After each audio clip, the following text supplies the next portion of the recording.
Seems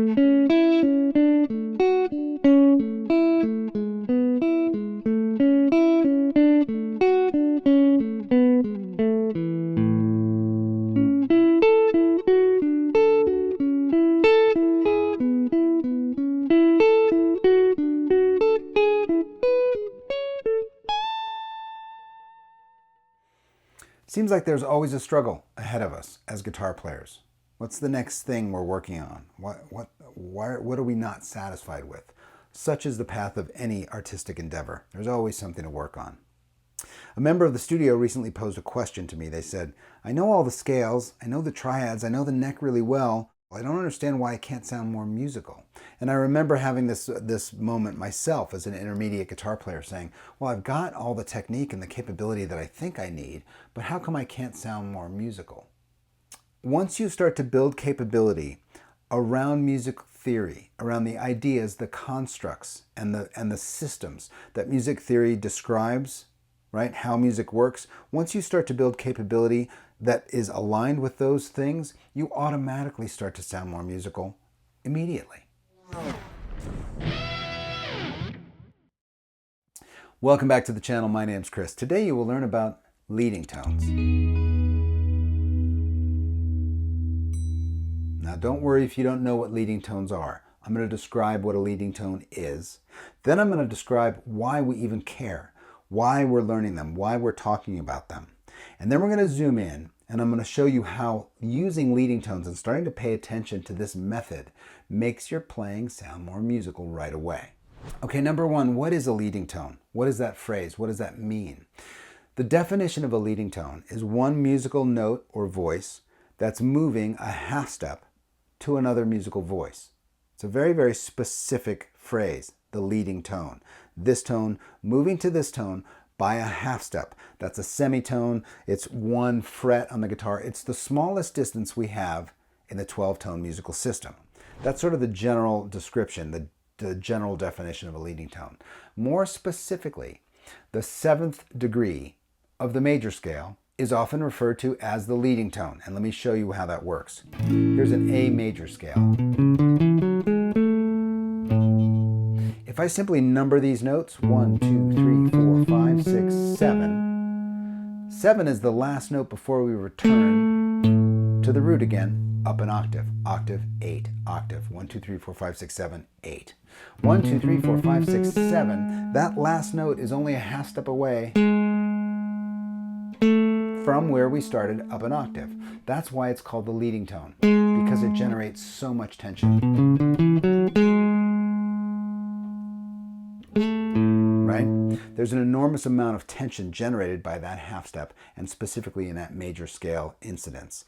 So that plays out in a bunch of different ways, and the leading tone is utilized in composition and chord progressions and all kinds of stuff that we're not going to cover today. Just know that when you start digging down into leading tones, there's a little bit of a rabbit hole there, and it's very, very cool, and I suggest you go check it out. Let's zoom in, and I'll show you how to use this idea of leading tones to generate real musicality in your playing right away. Let's get started. Okay, let's go get some leading tones. I'm going to play you the first part of that etude I played at the top just to demonstrate what's going on. And I want you to sort of watch for the leading tones. In other words, watch for those half steps. Once I'm done playing it one time through, then I'm going to go in and go phrase by phrase and break down and show you where those leading tones are. Here's how it goes.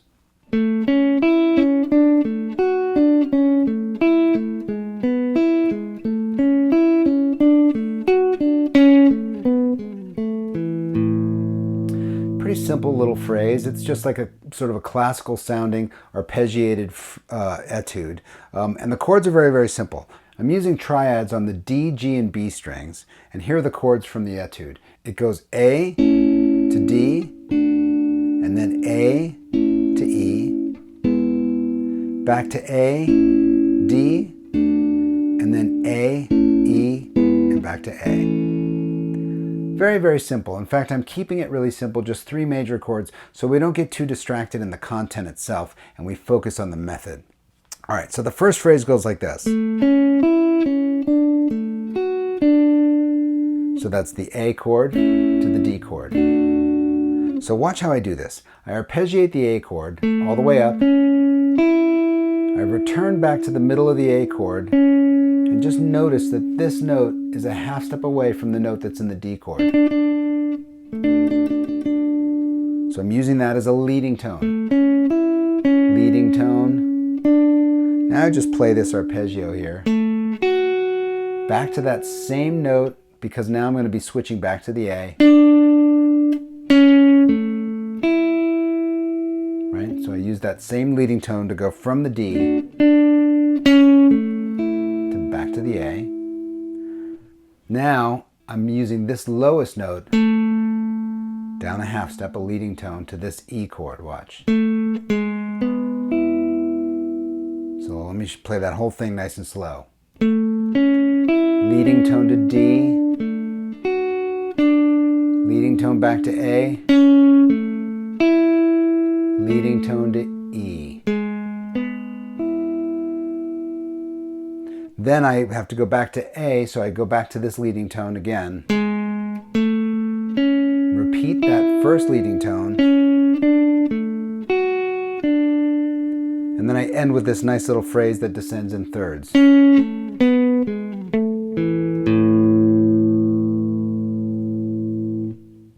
Now the important thing to note here is that each time I change chords, I'm targeting the chord below it, or the chord that I'm coming from,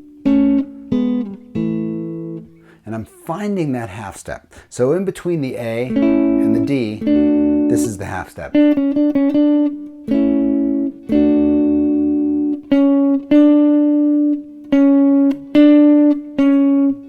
So when I play the phrase, I'm making sure that I end the phrase on this note that's a half step away from the D, so that on the downbeat for the D chord, I'm already playing that note, right?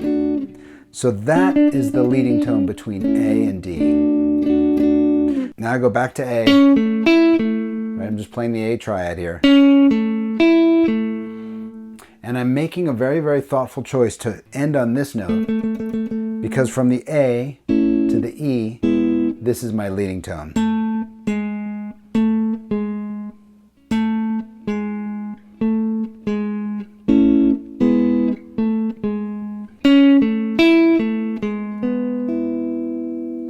So I've utilized that leading tone between the two. Now I'm going back up to A, same leading tone to the D. And then I just want to show you this. Here's our A chord, E chord, and back to A. But I'm using this A now. And instead of playing the whole triad, I'm just playing the center two strings, the D and the G string. That's the A chord. Here's our E chord. A, E. So each time I'm changing chords, I'm cognizant and I'm paying attention to the leading tone between the two. Right? So in the second half of this etude, I've tabbed all this out, this first part and the second part. In the second part, I also use a whole step to move back and forth. So not just leading tones, in other words, not just that half step, but I also utilize whole steps as well, which gives it a different flavor. Here's a demonstration of that. So here's my A chord moving to D. Now I'm using a whole step here between the A and the D. Not the leading tone, but a whole step movement. Right?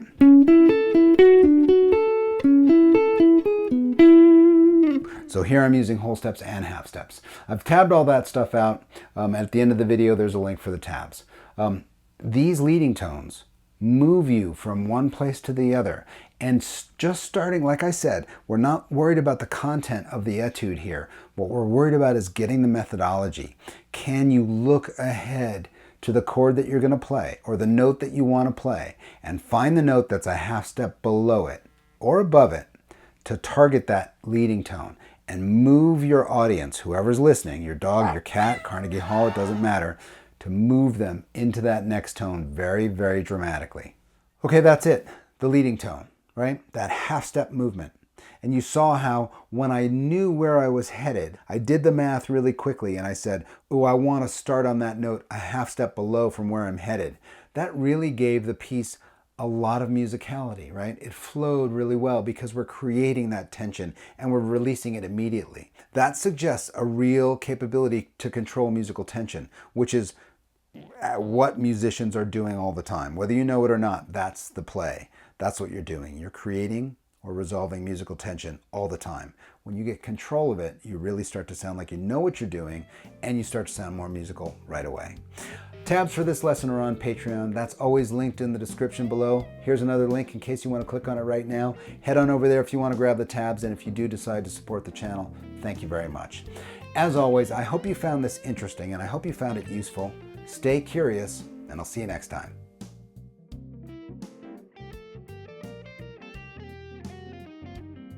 We got the spinning rainbow. We face a lot of struggles, and there's always something to struggle with. Struggles ahead. Always a struggle. There's always something we're struggling to do, to get to next. Yeah, that's it. That's how that goes. Where's the damn button? There's always so many buttons to press. Oh.